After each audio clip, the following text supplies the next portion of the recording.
Olá, meus irmãos, quero fazer vocês bem-vindos a mais esse vídeo aqui no nosso canal Bíblia e Teologia.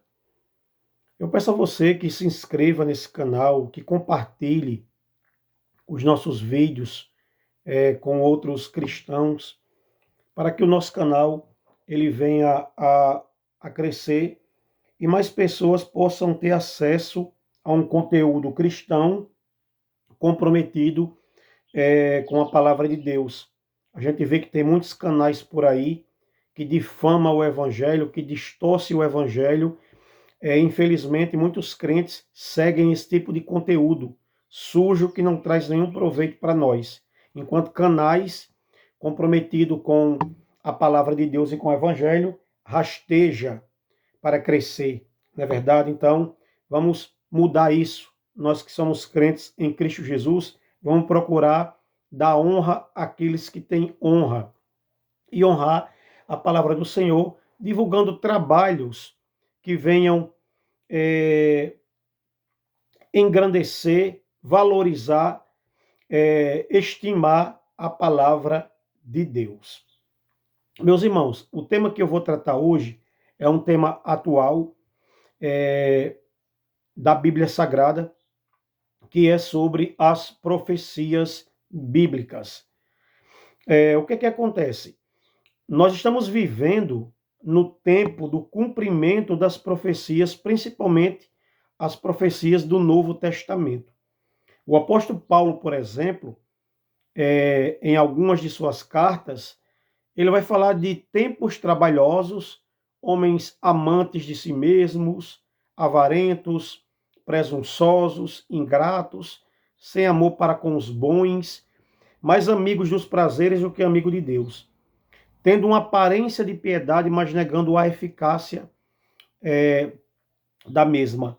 Ele também disse que nós deveríamos tomar cuidado, porque entrariam pessoas no meio do rebanho, pregando vãs sutilezas, filosofias de homens, para tentar desviar o rebanho. Então, a gente está vendo claramente essas profecias se cumprindo. No que tange a palavra de Deus, a gente percebe que tem se levantado hoje uma grande quantidade de pessoas difamando a Bíblia, falando mal da Bíblia, dizendo que a Bíblia não é a palavra de Deus, não é verdade? Fazendo da Bíblia um produto de filosofia, procurando interpretar todos os textos da Bíblia de forma filosófica e não teológica, como mandamento, como doutrina, mas simplesmente uma filosofia que você pode relativizar tudo, tá? Então, a gente percebe que aquilo que Paulo falou há muitos anos atrás, nós estamos vendo aí o cumprimento dessas profecias na sua íntegra, tá? Por exemplo, tem pessoas falando aí, e até crentes falando aí que o inferno ele não existe, que o inferno não existe. O inferno era uma ideia pagã, criada pelos gregos, que depois foi colocada ali no Antigo Testamento, no pensamento cristão, não é verdade? Assim, nós sabemos que realmente a palavra inferno ela não existe. Ela é uma palavra que tem o seu significado no latim, mas as palavras bíblicas, tanto no Antigo como no Novo Testamento, nós temos ali a palavra Hades, Geena, e, se eu não me engano, Tártaro. Né? São três palavras ali que estão falando sobre, se resume em sepultura, lugar de mortos, túmulo, não é verdade? Mas à medida que, como a Bíblia trabalha com revelação progressiva, à medida que os textos foram sendo escritos, mais detalhes foram sendo colocados e revelados a respeito do inferno como um lugar, sim, de condenação, tá? Mas tem muitas pessoas aí negando a realidade desse lugar de condenação, né? Aí a gente tem outro problema, que é a questão do universalismo. Pessoas dizendo que no final Deus vai quebrar o galho de todo mundo. Ou seja, não faz diferença aquele crente que está vivendo uma vida distante do pecado, não é verdade? Com aquele camarada que está vivendo no pecado. Ou seja, no final, Deus vai salvar tanto aquela pessoa que se esforçou para viver uma vida de santidade, como vai salvar aquele pecador, aquele cara que nunca ligou para Deus, né? Que era um pecador, mas ele vai para o inferno, paga sua dívida lá e Deus dá a ele uma segunda chance de salvação. Esse é o pensamento universalista, que no final todos vão ser salvos. Então, não importa servir a Deus. Se essa é uma ideia realmente válida, qual a importância do homem servir a Deus? Qual a importância de um homem viver uma vida de santidade? Já que, independente disso, ele vai ser salvo. Então, a gente tem aí esse problema com o inferno. Dizem que o inferno não existe. A gente tem esse problema do universalismo. Pessoas dizendo que Deus vai quebrar o galho de todo mundo. E temos um problema maior, que é a questão do fatalismo. O fatalismo ensina que todas as pessoas já vêm predestinadas ou para condenação ou para salvação. Então, uma vez que isso é verdade, para que eu pregar o evangelho? Para que eu viver uma vida de santidade? Se eu estou salvo ou não estou salvo? Eu não estou predestinado pelo Pai à salvação? Nada que eu faça fará com que eu perca a minha salvação?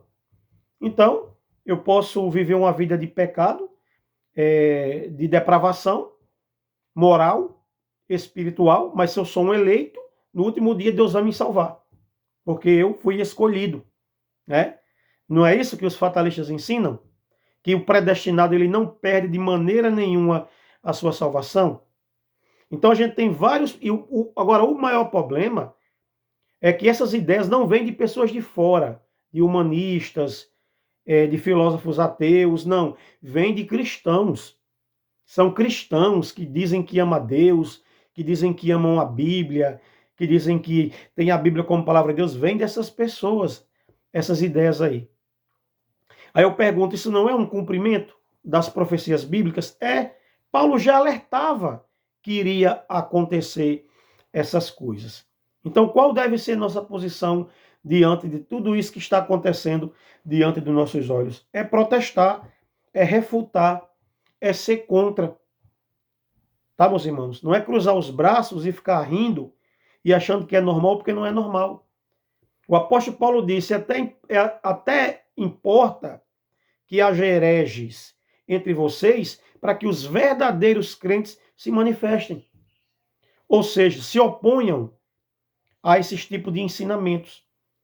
Tá, meus queridos? Então, a gente vê claramente o cumprimento das profecias bíblicas nesses últimos tempos.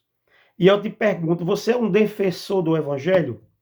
Você defende a verdade? Você defende a Bíblia como palavra de Deus? Você é aquela pessoa que quando escuta algo herético, algo que vai contra aquilo que a Bíblia ensina, você escuta e balança a cabeça e concorda? Ou você refuta através de um conhecimento profundo, sólido e duradouro da palavra de Deus? Você bate palma para Fábio Sabino, por exemplo, para Caio Fábio, e tantos outros pastores por aí, líderes e pseudos líderes, que estão fazendo uma baderna com a palavra de Deus e com o cristianismo. Você tem se posicionado contra essas pessoas, você como crente, ou não? Ou você tem cruzado os braços e deixado tudo como está?